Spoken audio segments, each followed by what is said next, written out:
Montana voters, welcome to our MT01 debate. Please find your seats, and also be aware that if you're seated in the middle and you jump up in the middle of the debate, you will block the cameras and I will pull out a laser.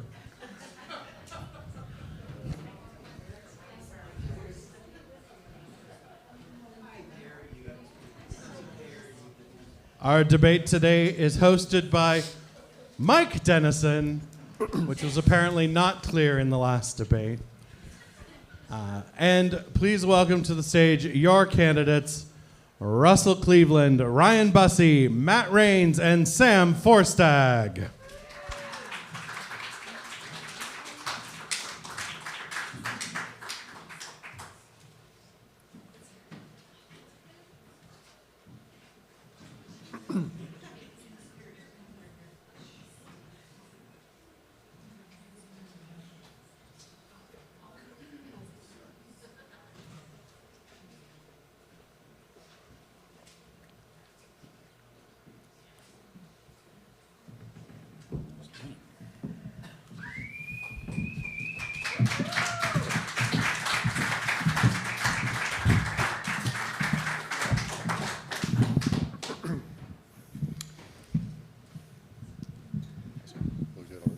How are you? Very good. Before we begin, Ryan, you're from Kalispell, correct? Okay. Missoula, Sims, St. Regis? You got it. All right. Just want to make sure. You ready? Okay. Good afternoon, and welcome to today's debate among the four candidates running for the Democratic nomination in Montana's Western Congressional District, known as District Number 1. I'm Mike Dennison. I'll be moderating today's hour-long debate, which is sponsored by the Lewis and Clark County Democratic Central Committee. I'd also like to thank the Helena Avenue Theater and the Montana Playwrights Network for providing this space for the debate here in Helena. Let's introduce our candidates from left to right. We have Sam Forstag from Missoula, Matt Raines from Sims, Russ Cleveland from St. Regis, and Ryan Busse from Kalispell. As we mentioned, they are running in Montana's Western Congressional District, which covers most of 16 counties in western Montana, including the cities of Missoula, Kalispell, Bozeman, Butte, and Hamilton. District 1 is an open seat with no incumbent since Republican Congressman Ryan Zinke is retiring. The winner of the June 2nd Democratic primary election will compete this fall against the winner of the GOP primary, a libertarian candidate and possibly an independent. Before we begin, a few words about the format. Each candidate will give an opening statement, 90 seconds, after which I'll be asking the questions. The candidate fielding the question will have 90 seconds to answer, and the other three will have 1 minute to respond. The candidates will also have a 2-minute closing statement. Let's get started. The first opening statement will be from Mr. Forstag. Hi, friends. I'm Sam Forstag. I am running for Congress here in the Western District, and I've spent the last 8 years working as a wildland firefighter across Montana, across the West, the last 4, working as a smoke jumper for the U.S. Forest Service, and the last couple as a leader in my union's local. It's probably not news to any of you that we have had a widespread attack on public service, public servants, on our public lands that so many of us hold dear, not just in this state, but in this country. And I spent a lot of the last year and a half fighting back against Elon Musk and Doge as they gutted about a quarter of the Forest Service in this state. And they're not done.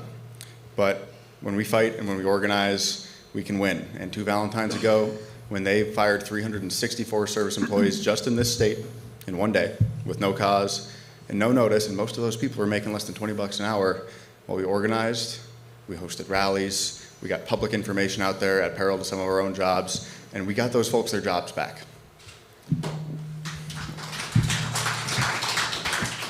And that fight is not over, and we got a little bit longer to go, but we need to keep fighting because we can slow them down. Sometimes we can stop them, and we can win this seat so that we can start rebuilding from the ashes of what they have been burning down so they can try to buy it all up and sell it back to us for parts. We do not have to let that happen, and when we win this seat, we can build back a better version of all of these things. We must, we have to. I would love your help doing that. Thank you all so much. Thank you. Mr. Raines, your opening statement. I'm Matt Raines. Thank you all for coming. So I got into this race because, like a lot of Montanans, I think we're tired of being represented by New Jersey, by Maryland, by California, by Minnesota. I mean, shit, Zinke moved to Santa Barbara just so he could be in the in crowd. I mean, my family goes back, I'm 4th generation on my family ranch, goes to the 1890s. I went to West Point. I was a Montana cadet there. Duty, honor, country is embedded in me. Was served in the military. I was an Army captain, flew Black Hawks, served in Iraq, which is vital now more than ever with this atrocity that's going on in Iran. Traveled the country. I did over 60 countries as a photojournalist. Africa, Middle East, Asia. I'm very familiar with the other side of the world. Came back, was an engineer inspecting power plants here back in the States with my West Point engineering degree. Would go around, do about $1 million with repair findings, hand that over to the Boilermakers, let them go fix it. Got my MBA from Washington University in St. Louis, and that's where I met my future wife. She had a horse, I had the horse ranch, and so we came back to the States, or to Montana. And then here I was chief of staff at Montana Farmers Union for 5 years, where we started the first of its kind USDA meat processing facility, which helped local ranchers and farmers retail their own animals. To me, that is the type of voice that Montana deserves in Congress. And to be honest, that's the type of voice that Congress desperately needs right now. Thank you. Mr. Cleveland, your opening statement. Yes, first of all, thank you all for being here today. Nice to see so many faces. My name is Russ Cleveland. I am originally from Western Montana. I'm a Navy veteran, former small business owner, a coach, and a rancher from St. Regis, Montana. I chose to run a little over a year ago after pediatric cancer research was cut as part of NIH cuts and Doge after losing my oldest daughter to leukemia in 2020. So my agenda is largely based around platform and childcare and some of the things I have experiences with, but one of the biggest issues that we face is actually choosing candidates that have integrity. And right now, that integrity is at risk in this very election. We have DC insiders and special interest groups trying to flex their muscle yet again, the same reason why Democrats have lost for so many years in this state. I'll give you one particular instance that I went to DC to march with thousands of other veterans to stand against corruption, and one of the meetings I took there was about data centers in this very state. I reported about it online, and one of the first calls I got was from our chair saying, hey, be careful about talking negatively about data centers. AFL-CIO has asked us not to report negatively on these issues. That's the same organization that has endorsed one of my competitors, Sam Forstag. The leadership in that organization is out of touch with 83% of Montanans who stand against data centers. We don't want them here. So we have to be careful about who we hitch our wagon to. Now is not the time for picking the best show pony. It's picking who's going to stand up for the best interest of Montana. That's why I'm running. I'm tired of the same old song and dance. We need someone who's got integrity that's going to stand up for the interest of Montanans. I know I do that. I have respect for Mr. Busse, who I think is also doing that, and we're going to change the format here in this Montana race.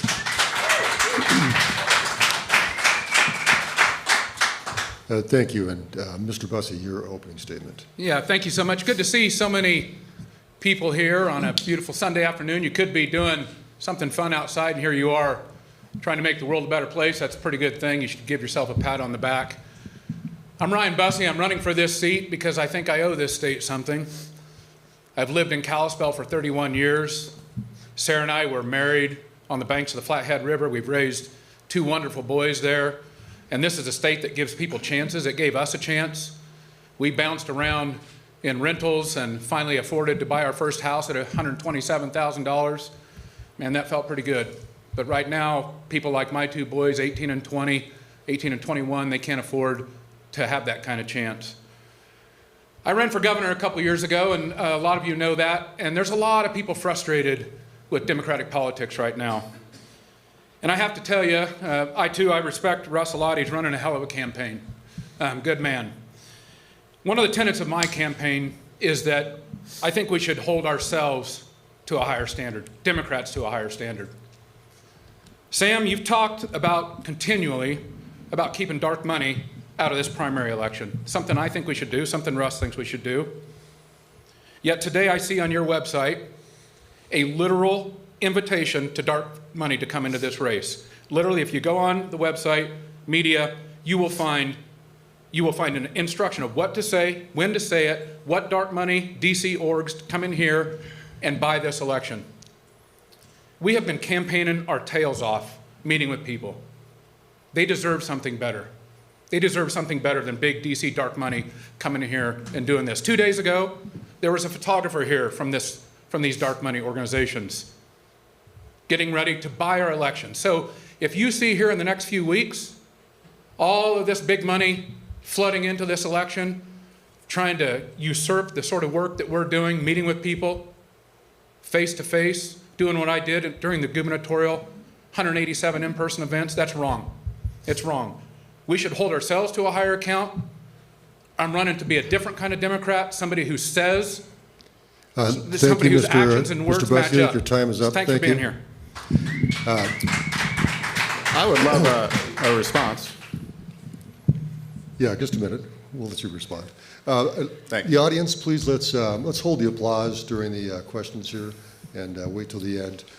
And the first question goes to Mr. Forstag, and on the heels of the comments from Mr. Busse, let's talk about dark money in this race. What's your position on whether outside groups, outside spending is an issue in this race? Have you accepted it or disallowed it? What's your opinion on it? Mr. Forstag. Absolutely. Outside spending is a problem in this race. In a state where this last Senate election cost $280 million, in a place where you got to fight tooth and nail to get some support for homeless shelters, that is a problem that we should be outraged at. You know what else we should be outraged at? We got folks on this stage, someone who is worth $25 million, coming after the only working class candidate in this race for support from labor unions. We should be outraged after an election where half of union members did not vote for Democrats, while Mr. Busse was running for governor, running even with the presidential ticket, when most people making under $100,000 a year, people like me, did not vote for Democrats, that we are falling into this trap again of trying to turn working people in labor against working people who care about conservation, working people on one side against working people against the other, because that is exactly what the big companies who are trying to buy our elections want to happen here. And if we want to build a coalition that has working people in it, and union members, and young people who stayed home or swung to the right last election because they did not see cause for hope in the candidates that they were offered, well, let's give working people like me a chance to fight for ourselves. And let's run our first union candidate in over a decade as a major party nominee. This is our chance to do that. And so I am not accepting a dime of corporate PAC money. I am not accepting a dime of dark money, and I think it is a damn shame that we have Democrats on this stage trying to villainize labor and the AFL-CIO, because I am proud to have the endorsement of the AFL-CIO, SEIU, home care workers across this state, firefighters unions, my own union of federal employees. That is the kind of coalition we need. Thank you. Mr. Raines, your thoughts on outside money in this race? So outside money has a lot of different takes on it, and I've been very straightforward from day one. I got into this race, I left my job, Montana Farmers Union, to win this thing in November. And that's gonna take a crap load of money. It's gonna take probably $5-6 million. And as much as I love to know that the grassroots movement is there and split 4 ways, it's not gonna get us across the finish line, and we're gonna be looking at a Republican back in Congress representing Montana. We have to accept that fundraising right now, there's an order of operation, and we have to get elected, and then we fix shit. And my campaign, I mean, I don't understand the aggression against PAC money, because I am in this race to win. Mr. Cleveland, your thoughts on this issue? Yeah, I respect that Mr. Raines is transparent about where he's getting his money from. I think that's important. Transparency is the key part of this. I'll be transparent. I have done well in life. I got out of the Navy. I'm a disabled Navy veteran. I had $80 to my name, and I did build a business that served the Colorado community, a childcare business that was a multi-million-dollar company. That's what I want everyone to have the opportunity to do. That's why I'm running. We need to support small businesses. We need to support veterans. We need to support college students. That's the entire premise of this campaign. I do not believe we do that by taking shortcuts.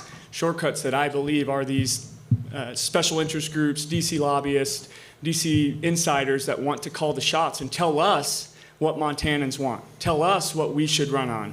That's not how this is meant to be.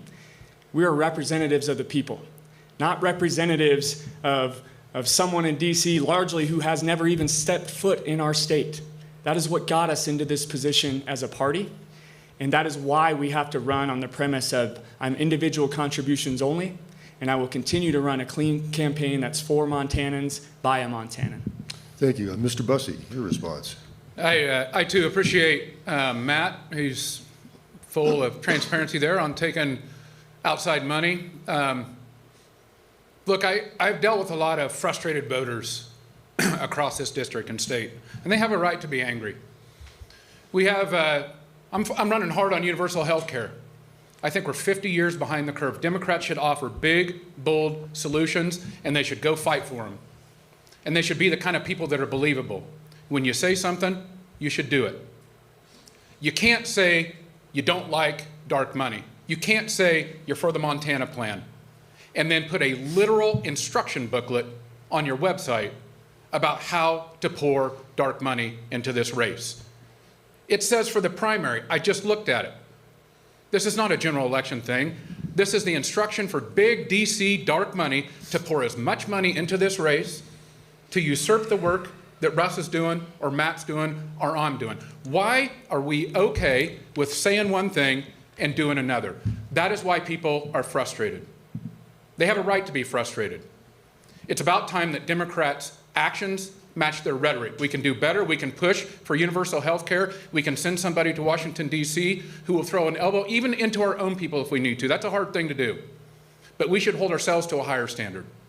Thank you. The next question goes first to Mr. Raines. Mr. Raines, you mentioned your experience in the military. Let's talk about the war in Iran.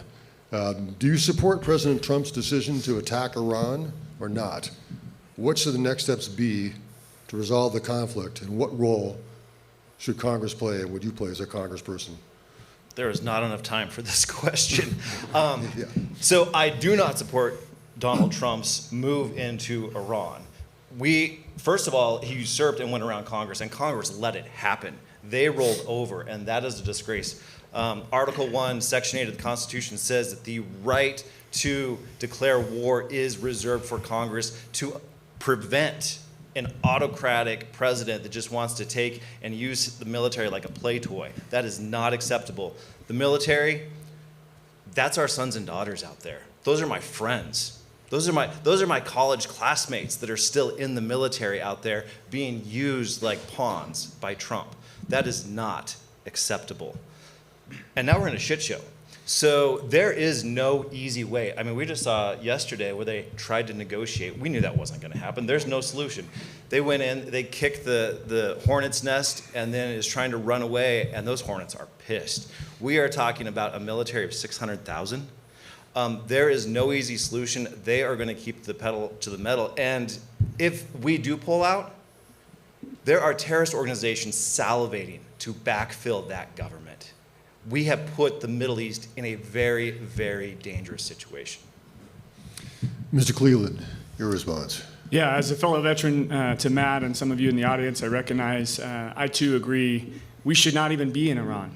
That's why we should not allow one man to decide the fate of thousands of Americans and put the economy in this country at risk. That is what it's, I mean, we've seen a higher increase in the last month in the price of fuel than we have in the last 59 years in this country. That's Trumpism. And everyone who supports him supports that. It all comes down to money. Collapse the market, buy oil low, say we're back opening the Straits of Hormuz, oil prices surge, they enrich their pockets, we're back in conflict. This is a playbook from the Billionaires 101. And we need people in Congress who understand how the military works, who understands the economics of this situation, and who have a spine to stand up against this administration and other congressmen and senators who aren't going to play these games with big corporations who want to buy off elections like this one and actually fight for the American people, actually fight for Montanans. Thank you. Mr. Busse, your response. This war in Iran largely came to pass because we don't have any representation in Congress. I think you should be upset about that. If you filled up your truck or your car this morning, you probably are upset. If you think about the sort of moral decay that it's forcing upon our national or international representation, or you should be upset about that. We can have a Congress that stands up to this administration. It's possible. Right now, we have a Congress who represents corporations, billionaires, the wealthiest in America. But we don't have representation that stands up for our military men and women. And let's be clear, our military is an amazing fighting machine with incredible people in it. But we're doing them a disservice by not having a Congress that stands up and represents all of us, our friends, our sons and daughters, and our interests. Congress is supposed to be a co-equal branch of government. Right now, it's a sycophancy to one man. It's gotten us in a lot of problems, and it's going to get us in a lot more. We got to win this seat back in November. Thank you. Mr. Forstag, your response. I read somewhere that modern warfare in this country is an American soldier being asked to fire a weapon that costs more than they will make in a year at somebody who will not make that much money in their lifetime. And war in this country, whether it is the war with Iran that our Congress was too cowardly to even take a damn vote on, much less stop, or war after war that we have been stuck in since the 1940s, the last time that we actually took a vote, that our Congress actually stood up and put themselves on the record about whether we were actually going to war, is something that is fought overwhelmingly by poor and working folks at the behest of wealthy folks who are supposedly representing us in Congress and the Senate.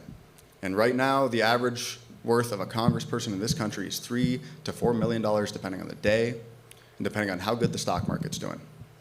That is a damn shame. Too many of the folks representing us do not have skin in the game when it comes to big decisions like whether we are going to ask people to risk their lives, whether that is risking your life overseas or risking your life at home. We need people in Congress who actually know friends and family, folks who have served, folks who are in the economic class that is overwhelmingly serving in our military right now, and who care that much more about whether we are going to go waste billions of dollars a day in a war with Iran, while people I go talk to outside of Bozeman are facing their rent being doubled and being priced out of house and home in their last affordable housing option. That is something that we should all be so damn angry about. And if we are really as angry as we ought to be, well, we need to be doing everything we can to get those folks out of Congress. Thank you. This next question goes to Mr. Cleveland. Mr. Cleveland, you mentioned your background in childcare. As you know, childcare is often unaffordable for many people in Montana, or inaccessible. I'm just wondering, as a member of Congress or the federal government, if they have a role and what they should do to try to bridge that gap and make childcare more available and more affordable for Montanans. The answer is yes, we do have a role, because childcare is the foundation of our economy. My company was the first company in the country to open remote learning centers during COVID, providing essential care for essential workers during that period when kids were forced out of schools. We showed that there's a model you can do that safely. We are also the first to help get universal pre-K launched across the state of Colorado, a plan I have on the national stage. This is all connected. We've seen the dissolution of our Department of Education over the last year, and my plan includes changing that to a Department of Youth Development, which connects birth to workforce. It shows that childcare does help the economy. Every dollar invested in childcare is a $4 to $9 return in local economy. Universal pre-K raises those learning outcomes, not just in first, second, and third grade, but all the way into junior high and high school. And that cascades into economic opportunity for our juniors and seniors in high school. We need programs that actually set them up for workforce success. Some schools allow students to graduate with an associate's degree through programs like Running Start and Gear Up. Why not offer that to every student? And if you don't want to go to college, that's great. There's trades out there that need tradesmen. And so we should allow space in those junior and senior years for students to pursue a trade so that they can graduate high school as an electrician making $60 an hour instead of being forced to make $10 an hour, which is just plaguing this homelessness population that is 10% in the ages of 18 to 24 versus a 0.23% in the rest of our adult population. It's time to do this differently.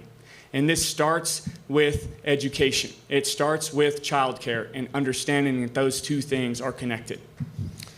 Thank you, Mr. Cleveland. Mr. Busse, your response. Yeah, we're spending $33 million a day on this debacle in Venezuela. We're spending $1.6 billion a day on this thing we're doing in Iran. We have just approved a budget for $191 billion for ICE. That's more than all but 14 militaries on the face of the earth. It's more than the U.S. Marine Corps here at home. And yet we tell young parents trying to make a living, trying to pay their rent, pay for exploding grocery prices, that we can't help with childcare. We're making the wrong decisions in this country. Again, we could have representation that fixes things like the current gap in the Best Beginnings scholarship program, but we don't. And so we've got open spots in a town like Missoula, but we can't get our representatives to fix the federal formulas for the funding. Our priorities are out of whack. It's not that we don't have the money. We don't have the fortitude and we don't have the representation. We can change that. That's what this election's about. Thank you. Mr. Forstag, your response. Well, it seems like we got some unanimity here. Absolutely. We should have universal childcare and pre-K in this country. We can afford to do all of that.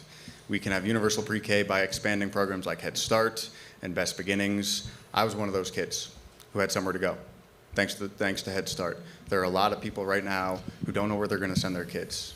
And one of those people was a fellow named Cole, who came to one of our first events of this campaign up in Kalispell. Cole is about my age. He's got a bitchin' mullet, and he had a 2-year-old on his lap, and he said, I have never seen a place in the Democratic Party for myself before. So I'm a forester up here, and I make $47,000 a year, and right now I don't know where I'm supposed to send my daughter. And he is involved in this campaign. He has attended events since, Cole is exactly the sort of person that we need to reach out to and bring back into our coalition. Cole should be a Democrat. Cole should have a choice for a candidate whose lived experience reflects his own, somebody who knows what it's been like to struggle to afford housing in the state for the last 5, 10, 15 years, to struggle to afford your health care, and for someone like me who would like to raise a family in this state to not be able to conceive, even when I'm working 1,000 hours of overtime in a year, how I would afford to raise a kid and still keep that 980 square foot place I got in the edge of town. That is most Montanans' experience. That is not the experience of most people in Congress today. If we want to pay for all these things, we just got to make sure the richest people in this country and corporations are carrying their own weight, and we need to fundamentally reform our tax system to make sure that we are paying for these things without going into more debt. That is what I'm running to do. Thank you. Finally, Mr. Raines, your comments. So I agree with Russ. There is no better investment in the American future, the Montana future, than investing in our youth and our education. Full stop. I've seen the world. I could cross into a country and within hours know exactly how much they prioritize and invest in their education. If it's just the boys, if it's girls, it's embedded in everything that you live and exist. If you follow the laws, how the children behave. And so Montanans are workers. We want to get out there. We want to make a living for ourselves. Childcare should not be a limiting factor that it doesn't make sense to go out and work. We need to make sure that our wages make it available to where you can go and make a better life for your family. We need to make sure that federally, we support the state with funding that they can help minimize the cost and the drain on childcare for our individual families. Thank you. The next question goes to Mr. Busse. Mr. Busse, you alluded to this a bit in your opening statement.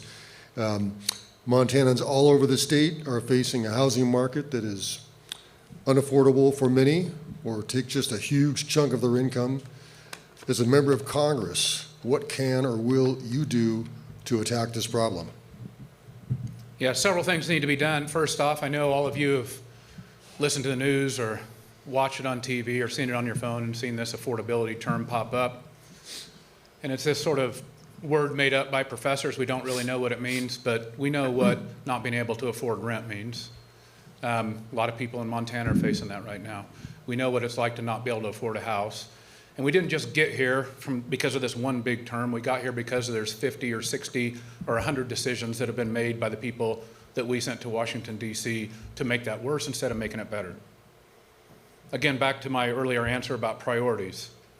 We could have a priority that instead of sends money to all the places that we're sending it, largely in the pockets of the most wealthy people in this country, we could be doubling down on improving things like making sure that interest rates are frozen or held low for first-time home buyers.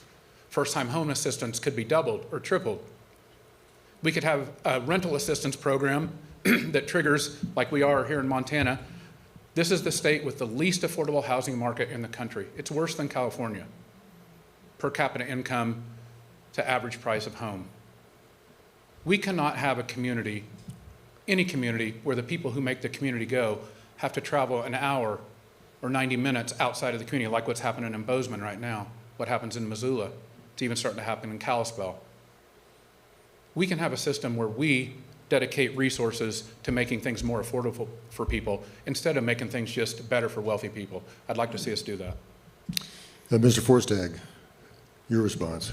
Yeah, about a week ago, I was sitting with a gal named Debbie in her mobile home at King Arthur mobile home lot just outside of Bozeman, and Debbie was telling me how her lot rent was $530 in 2021, and it is set to be $970 this year.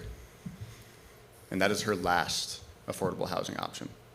And Debbie said, well, when I was in my 20s or 30s, when I was younger, if older folks were having to live like this, I would be so angry. And we should be so angry. But being angry is not enough, and it has never been enough just to be angry. That has to go somewhere. And I feel like year after year, we have had a politics as of late that is just based in anger and does not take us to the next step. And what we're seeing right now, what we're living through when they gut USDA home loan programs like the USDA self-help program, rural home loan programs, is the result of a politics of anger. And we have a housing crisis in this country, especially in Western Montana. We have had a housing crisis before, and you know what we did? After World War II, we stepped in on a bipartisan basis, and we invested billions of dollars in 1950s dollars, and we built hundreds of thousands of units of homes. We have done that before, and we have to do that again. It is going to take a whole lot of money. Let's not dance around that. We have the money, and just as important as what we spend it on is where we get it. We have got to get rid of this consolidation of wealth and power at the top of the income ladder and with large corporations. We have got to raise the corporate tax rate. We need a minimum effective income tax rate for people making over $1 million a year, and we need to invest that money in a timeline that working people like me can actually see the results of, because we do not have 10 years to wait for people like me or people like Debbie. Thank you. Mr. Raines, your thoughts on this? Yeah, I mean, it's hitting us all. For example, like Sam was talking about, if you're a 20, 30-year-old right now, if you're in college, just got out of college, first job, maybe you're starting your family, 2/3 of your wages or salary are going toward your home, rent or a mortgage. That is unsustainable. That is what is pushing Montanans out of their communities. Everyday Montanans are either having to leave the state or move further and further down. The first thing that we can attack is right now we have corporations that are coming in and Airbnb-ing us out of our own communities. We need to eradicate that. We need to make sure that Montanans own Montana homes. And then federally, there's a lot of things that we can do through grant programs to incentivize the development of more homes. The Pandora's box is open. The country knows that Montana is a gorgeous, beautiful, wonderful place to live. They're gonna keep coming. We need to be ready and we need to sustain that. So utilities, we can set up to make areas that homes can be developed. And then we need to incentivize the contractors to stop cherry picking the mansions and actually incentivize them to come back and start building lower income, middle income, single family homes. Thank you. Mr. Cleveland. Yeah, the only reason I was able to buy my first home was because it was a VA loan, which was no money down. The only reason I was able to go to school is because it was a GI Bill and I didn't have lifelong student debt. I was recruited out of an MBA program to help restore a market in Denver for US Bank that helps take people in a target market and get them into homes, get their businesses started. I understand the lending. Those opportunities allowed me to take the risk to start my own business. Moving back to Montana, I realized in St. Regis we had a housing crisis there too. It's not just in Bozeman. So I helped build a 7-plex that I actually built myself with my own hands to help put teachers in houses that they otherwise couldn't find. Housing was too expensive. I've done the work. I understand the changes that need done in lending reform. I understand the changes that need done in code revisions, in federal grant money, in builder incentives, in opportunities that can actually correct this housing issue. That's wages, that's supply, and that is legislation that actually gets people back into affordable housing. Thank you. The next question goes to Mr. Forstag. Mr. Forstag, you've kind of alluded to this as well as most of the candidates have. We have a huge growing disparity in this country between the haves and the have-nots, a massive wealth gap. I'm wondering what specifically, if you're in Congress, would you be advocating to try to address this problem? Yet, I want to be upfront about this, as you might have noticed. We need a minimum effective income tax rate for incomes over $1 million a year. 30%, because there's no reason that somebody making $1 million or $1 billion a year should be paying a lower proportion of their income than somebody who's taken home $80,000 or $90,000 as a smoke jumper, as a carpenter, or, well, the average of $60,000 a year that people in Montana are making right now. Because when I was working as a jumper, well, 36% of every paycheck went to taxes and all the rest. And if you are one of the top earners in this country today, your effective income tax rate is about 4%. That's unjust. That's no way to run a country. And that's precisely why we've been forced into this mindset of scarcity, where they tell us we can't afford childcare and we can't afford to tackle a housing crisis, but we can afford to go to another war. That is a lie. And that is only true if we believe it. So we need that minimum effective income tax rate. We need to raise the corporate tax rate so it is not the lowest that it has been in decades, to at least 35%. Because, as I said, just as importantly as the things that we need to invest in is getting at that concentration of wealth that is being hoarded by large corporations, by the richest folks in this country. We are a wealthy country. We are a rich country. We can afford to fix these things. There is no reason we should have elderly folks and people struggling with mental illness living on the streets right now. We need to fix that now. Mr. Raines, your response. So I'm really proud of what we did with Montana Farmers Union starting that meat processing co-op, because what it did is we gave 60, 70 member owners an opportunity to control their destiny. Ranchers in Montana are tied, or were tied to the big four packing plants, corporate monopolies, the middleman. They put their life and soul and everything into making these animals, and then they were left to the whims of what the market was. There are solutions, real solutions out there that it's not just playing percentages, it's actually finding solutions that will put money in the pockets of Montanans, will give our lives that we are doing and living right now an opportunity to grow and expand. And so those are the type of solutions that I look forward to. It's not just swinging the tax back and forth. That doesn't last. That goes by political party. Finding real world solutions that make your lives better, that's the hard route. That's the difficult route. And that is what somebody in Congress really should be focused on. Mr. Cleveland, your response. Absolutely. This is where experience matters, because it's great to talk about taxation, but unless you understand how this actually works, you don't know what loopholes to close. Sam's right. We do need to increase taxes on the wealthy, but you don't do it in income tax. You know why? These folks making over $1 million, they don't take a W-2. They take their income in loans against their own assets, and they don't pay any tax on that. So it's closing loopholes like stepped-up basics. It's applying a tax, a 5% tax on just our 986 billionaires in this country would inject $4.4 trillion a year into our economy. That would pay for the $1.3 trillion universal health care program. It would pay for a $1.1 trillion universal childcare. I'm tripping on my tongue. And it would pay for $2 trillion to actually start addressing the $40 trillion debt that we have as a country. That debt load that's climbing by $1 trillion right now every 100 days.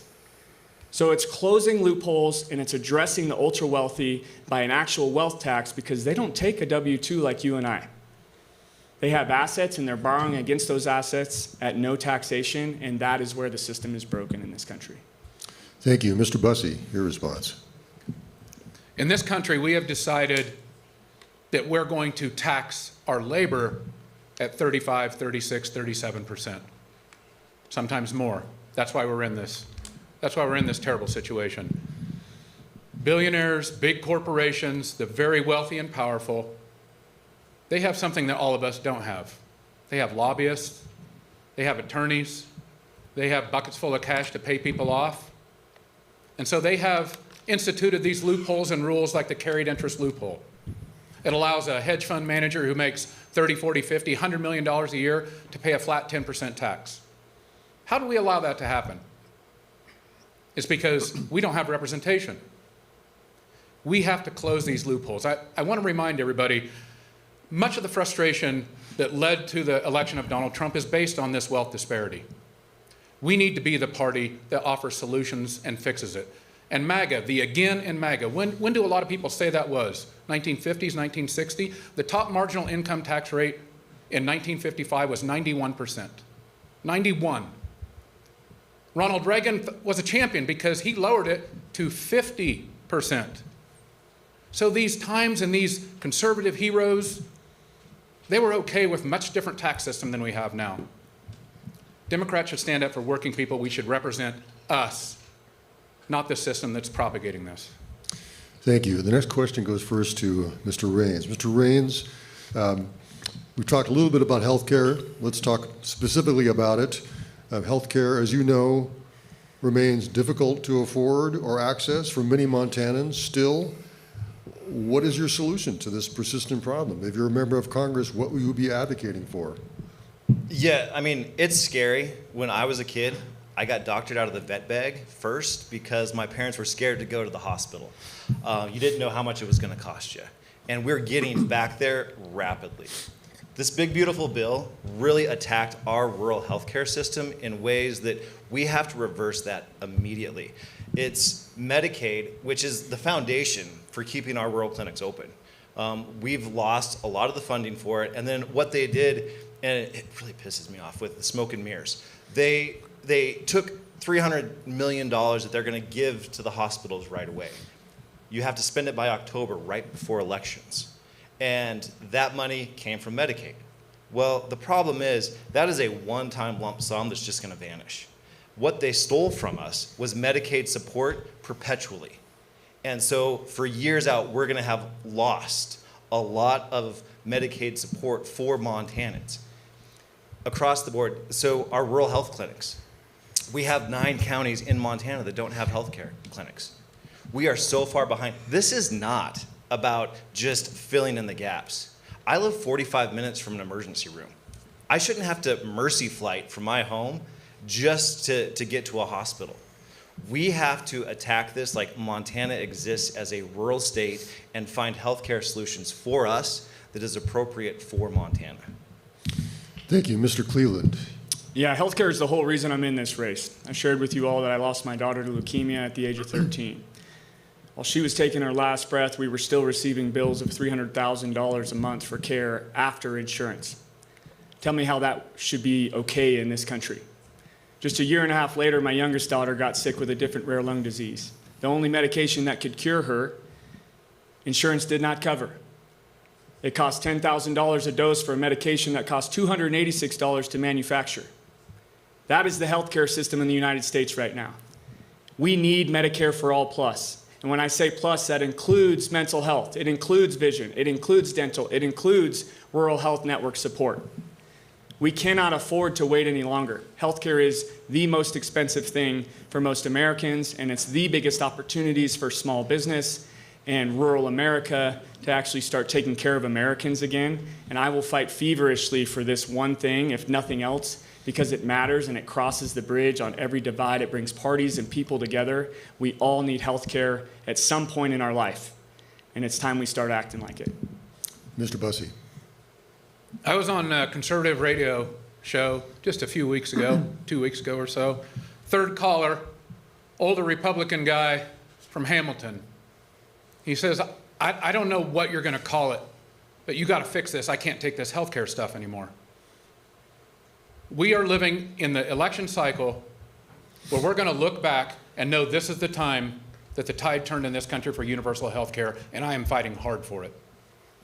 Every single citizen in this country deserves universal health care. If we can have an economic system that creates trillionaires that fly rockets into space on the weekends with their friends for entertainment, I think the working people of this country can have health care. It's not too much to ask. We have to send Democrats back there who are strong enough to do it. A big reason we don't have universal health care, yes, there are Republicans who have stood in the way. Yes, powerful insurance companies have stood in the way. But there are way too many Democrats with their hands in the pockets of those big insurance companies who have stood in the way too, have taken the lobbyist money, the DC dark money. They've said one thing and they've done another. It's time for something better. It's time to send somebody back there who's not afraid to nudge people of our own party out of the way and get stuff done. This is a big thing. It's literally life and death for our country, and we should fight for it. Mr. Forstag. Yeah, I was speaking with a woman in Libby a few months back who told me she is paying $38,000 a year for her health coverage because she makes too much money to qualify for Medicaid, running her business, and because she has a pre-existing condition. So she doesn't qualify for a whole lot of other plans. That is a broken system, and she knows it. I have torn my calf in a wildfire and limped off 3 days later to go to the only orthopedist in town just to find out that, well, my plan is out of network, so I'm paying for that out of pocket. That is a broken system.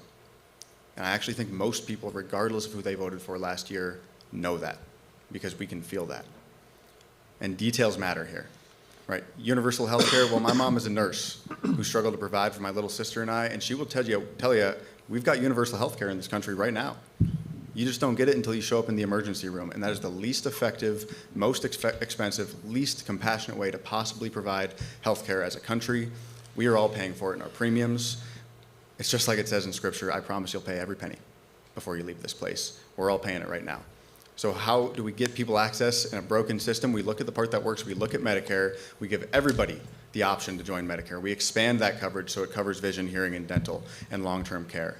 And we increase the benchmark rate, and those old ACA subsidies, well, we bring them back and we triple or quadruple them so that that's free health care for every working person in this country, because I don't want to let little Aaron Flint or the Republicans say we're forcing anybody into Medicare. We don't need to force anybody. I'm being forced into the private health insurance corporations plans, and I would love the choice to go join Medicare and make sure that I'm actually getting the health care I'm paying for. Thank you. This question goes first to Mr. Cleveland. Mr. Cleveland, many people believe President Trump has overstepped his authority as president in many ways. I'm wondering if you agree, and if you're elected, what can or would you do as a member of Congress to rein in the president's power and actions? Well, I think the simple answer to that question is yes. I hope we can all agree on that. He's out of his mind. I think there needs to be a series of cognitive tests that are independent that should determine whether our leaders responsible for quite literally the most powerful military and armament system in the world are capable of handling that responsibility. We need to restore that authority to Congress, not limit it to one person. We also need to make sure that there's checks and balances in our congressional system so that one person can't do something like tariffs that destroy entire economies across the North Line. We've seen that in Eureka, in Havre, all along the North Line, 30 to 40% reduction in tourism, parts, grains, you name it. That costs more now to us as Americans in the form of essentially a federal sales tax because one man thinks it's going to make America great again. It hasn't. Inflation's on the rise. Cost of goods is on the rise. And we can no longer afford to keep paying for the decisions of one person. And so the answer is simple. We need to restore checks and balances, put the power back in the hands of a Congress that makes these decisions and not just one person. Thank you. Mr. Busse. Common theme here from me. Democrats can't just say these words. They need to act on them. Let's not kid ourselves. This is not a normal time. This administration would be the most corrupt administration in Nigerian history, much less American history. That's the truth. We have people personally enriching themselves to the tune of billions of dollars through crypto scams, through selling pardons. And we don't have enough Democrats who are acting like it's that big of a deal. So the very first job of a Congress that does its job is to hold people accountable. And if there's been criminality, we should hold them criminally accountable. We cannot be people who say one thing and do another. We say our house is on fire, we say it to the cameras, like that one right there, and then our leaders go back inside that house and have a drink like nothing's going on. Why do we think voters don't believe us anymore? If we believe there is corrupt action in Washington, D.C., and come on, there's bucket loads of it, then when we get a real Congress there doing its job, we must hold them criminally accountable or it will never end. Mr. Forstag. Yes, I think we got some agreement here as well. We have agencies in the government right now that have violated more court orders in the last year than some agencies in the entirety of their existence. And we have a Congress and a congressman right now representing us in western Montana, and I suppose two across Montana, here in the Eastern District too, that are too cowardly to stand up and buck their own party when we have flagrant violations of the law. That is not the sort of representation we used to have as a state. We used to have representatives, well, like even Burton Wheeler, folks like Democrats that were willing to stand up to FDR and when the courts were getting packed. We deserve a representative that is willing to buck either party, regardless of who they're caucusing with. That is the kind of district that this is, and that's the kind of representatives that we need. And I think the thing that we need to zoom out on and look at is how did we get here? How did someone like Donald Trump get elected? How do we have majorities right now in Congress that are wrecking this chaos across our country? Well, it's because a lot of my coworkers, a lot of my union members, friends who voted for these guys, well, when we were fighting Doge and I would ask, why the heck did you vote for him? They would tell me more often than anything else, you know, both parties are just the same. And that is an incredibly frustrating thing to hear if you see the results of one party's leadership. But what they are saying is when they look at Congress and they look at their options on the ticket, what they are too often faced with is a choice between one millionaire and another and deciding which one of those millionaires is going to stand up for working people like us. And that is no choice. That is not the choice we deserve in a democracy. If we want to give working people representation, let us fight for ourselves. That's what I'm running to do. Thank you. Mr. Raines. So, Mike, yes, Trump is out of control. But I want to take this question to have a heart-to-heart with Montana Democrats, because it doesn't matter how much we know and understand what's going on if we don't get elected. And right now, in Montana, since I was born 45 years ago, federally, between the Senate and the House, we have only won one race that's been open or held by a Republican. One time in 45 years, we've lost 28 out of 29 races, and that was Senator Tester. Senator Tester, he won in the district 2 years ago. He is the only approved solution that we have as Montana Democrats for how to flip this from red to blue. So we need to address this administration. We need to put checks and balances back in there. But it will only happen when we get somebody elected as a Democrat from Montana in Congress. So what I tell people is look at all the candidates and go find your best knockoff John Tester. That is what I find is our solution moving forward. Speaking of which, our last question before we go to the closing statements, and keep it quick, we're getting a little short on time here, but my question, going first to Mr. Busse, is why are you the best person on this stage to take on the GOP nominee and turn this district blue? How are you going to win this race? Appreciate the question. It's a critical time, no doubt about it. I've run a race across this entire state, held 187 in-person events. Many of you supported me, and I appreciate that. I've been in people's homes. I built a base of support, and much like Brian Schweitzer did, I lost my first election. It was tough. Many of us remember that day in 2024. That was a rough one. But we built something. We learned what we did well. We know what to improve. We have a base of support. I still see my stickers on vehicles across that far western district, since we're over here in eastern Montana here today. And I think I owe it to this state to take what we've built and put it to work and win this thing, because it's so critical that we do it.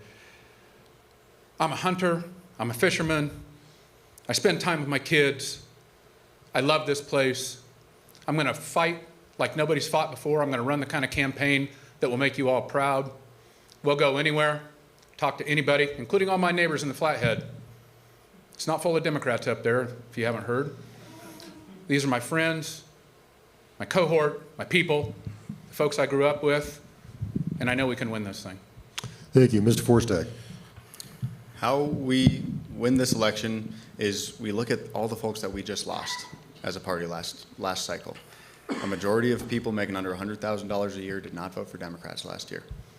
When I go talk to our local firefighters union and they do their annual survey, for the first time ever, more than half of their members voted for a Republican last cycle. And a lot of young folks, but by the numbers, did not come out and vote, or they're young guys like the folks that I work with who swung to the right because they did not see cause for hope in politics. Those are all the people that used to be the base of the Democratic Party not so long ago when we were not a red state.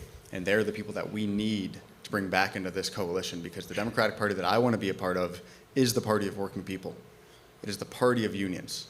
It is the party of the future and of young folks and of everybody who still cares about the future of this country and this Constitution. So that is the coalition that I am building here. Thus far, this campaign is endorsed by everyone from Senator Bernie Sanders and the Congressional Progressive Caucus. That is over 90 of the most progressive members of the U.S. House, the folks that we are going to be working with to get things done, and over 30 current and former state legislators from both parties. That includes 4 Republicans. That is the kind of coalition we need to win this district. That is the kind of coalition we're going to need to actually deliver on the things that we're all talking about here on this stage. That is exactly what I will do as your congressman. Thank you. Mr. Raines. Yeah, as Sam was saying, guys, the district is red, Montana's red. And so the only way that we are going to flip this seat is to have somebody like myself. My family's got a lot of Republicans. My friends from Sims across the industries, whether ranching or Farmers Union, there's Republicans everywhere, but they know me. They know the Birdtail Ranch. They either like had our cows or our horses, they've had the genetics. And so we need a candidate from this side of the aisle that can go and sit down with them, can chat just about, the weather, the drought, the effects, the irrigation, and then you move into, we need somebody. And what they're gonna ask, the one question, I love everything we've talked about, and we've had a lot more questions at these debates. The one question that's gonna matter in this race, in the general, is what kind of Montanan are you? 60% of the district's gonna ask that question first. And right now, the Republicans are in their little quagmire that I love, and they need to keep it up, but one of them's gonna come out of there. And we have to make sure that our candidate, when it's two people on the stage here, is the Montanan that you all are proud to vote for. Thank you, Mr. Cleveland. So the definition of insanity is repeating the same thing over and over and over again and expecting a different result. I'm not that candidate. That's the same thing we've tried over and over and over again. I'm not a lobbyist. I'm not endorsed by Bernie. I'm not taking money from anyone.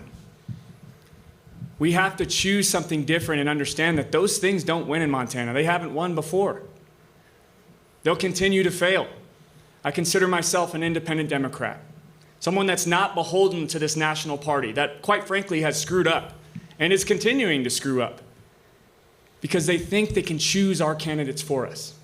Montanans get to choose, not DC insiders, not dark money groups, Montanans. That's who I represent, proudly. I've been doing it now the longest, for over a year. 50,000 miles driven, tens of thousands of conversations, not just with Democrats.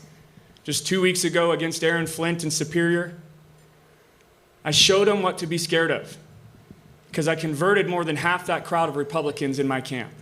And I'll continue to do that in rural Montana, into the general, and we will win in November, proudly. I'm excited to share that day with you.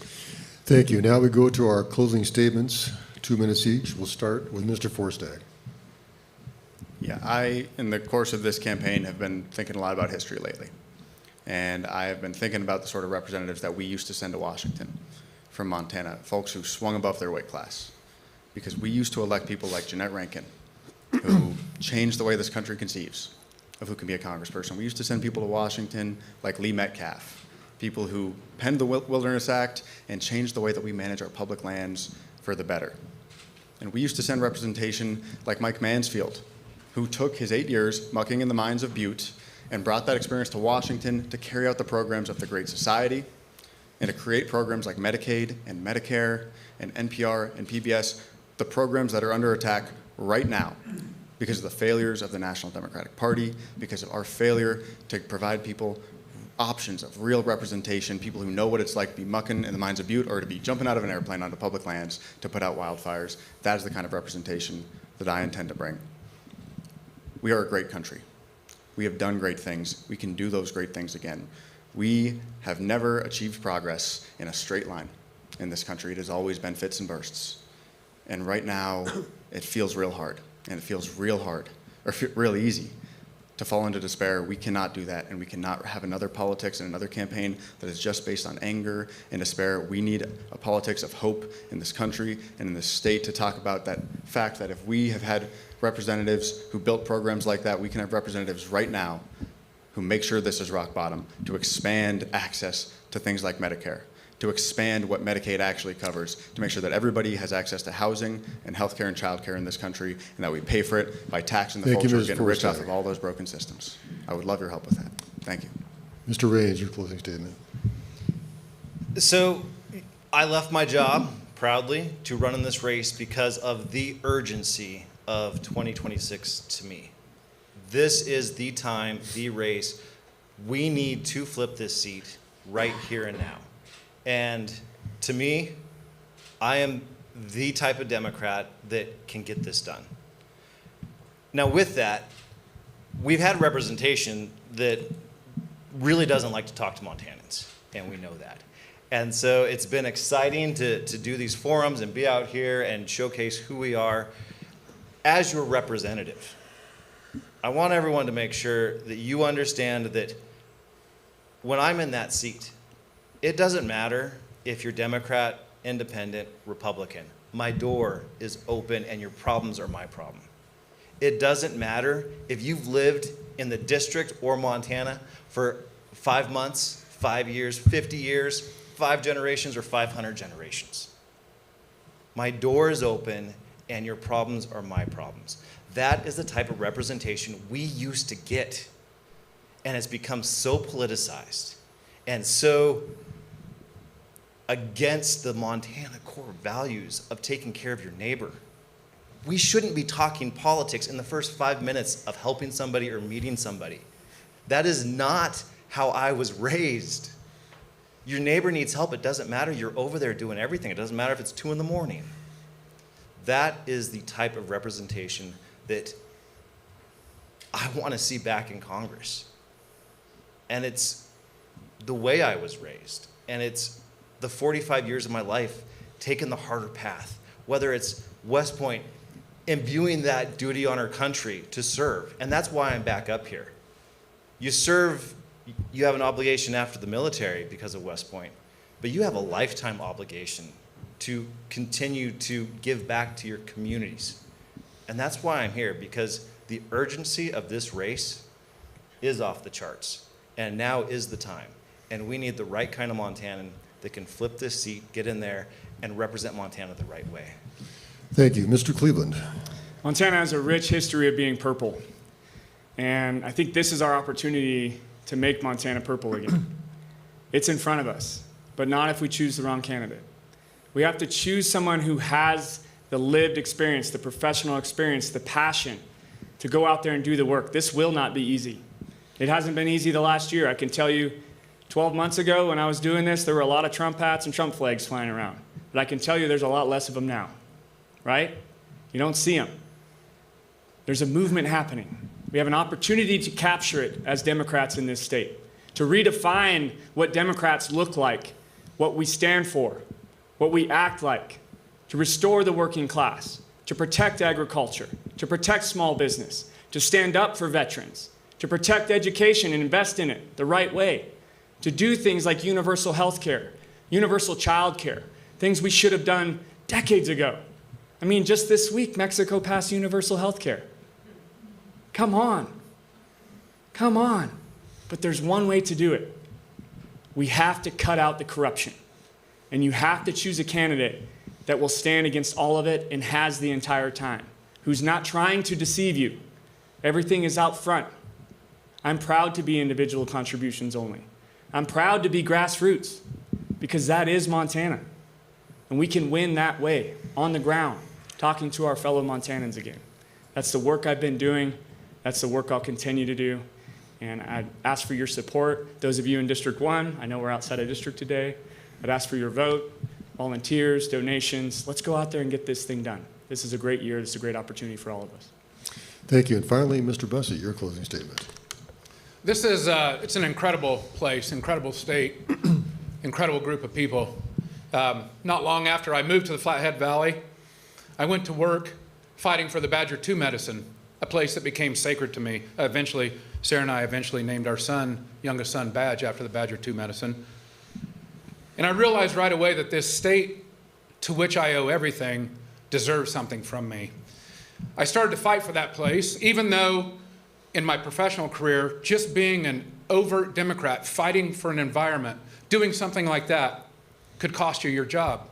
In fact, mine was threatened all the time. But I fought for that place. I continued for 25 years. I've done nothing but fight for Montana. I've been in Congress. I've testified here. I've written everything, fought everywhere, never been paid a penny for it. I've been in peril many times. And I think we should look ourselves in the eye, in the mirror, and realize that if we do not win this seat and this majority back in Congress, that the next 2 years in this country are going to be very damn dark for all of us. Darker than even what we've experienced so far. It's time to send somebody back there who can win, I'm in this because I believe I can win the general. If I wasn't, I wouldn't be here. Campaigning's hard. It's hard on your family. My 2 boys, they've also fought for this state. Lead litigants in the held case. My wife Sarah's fought for everything in Kalispell, public education, public libraries, in the face of a community that sometimes doesn't appreciate all that. It's hard work. But this time calls for something different. Somebody who will fight. Somebody who will stand up. Somebody whose words mean what they say. We can get this done. I can feel it. It's so much different than 2 years ago. It's a hopeful time. It really is. It's frightening, but it's hopeful. Imagine what you're going to feel like the day after Election Day. We put that blue flag back in western Montana and the state's purple again. It's going to be a pretty good feeling. We're going to get it done. Thank you. Thank you. Let's have a hand for all of our candidates.